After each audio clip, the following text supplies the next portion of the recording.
السلام عليكم ورحمة من الله تعالى وبركاته. أهلا وسهلا بكم.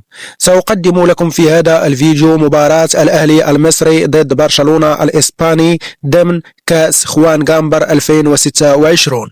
لكن قبل ذلك المرجو منكم الإعجاب بالفيديو والاشتراك في القناة وتفعيل زر الجرس ليصلكم كل جديد. لنبدأ على بركة الله.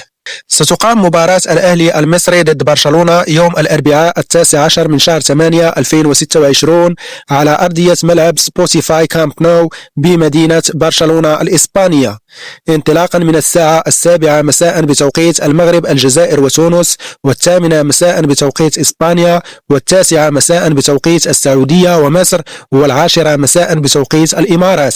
أما بالنسبة للقنوات الناقلة فسيتم بث المباراة على قناة الشارقة الرياضية، كما أن هناك أخبار عن بث القناة على قناة أون سبور. فرجة ممتعة.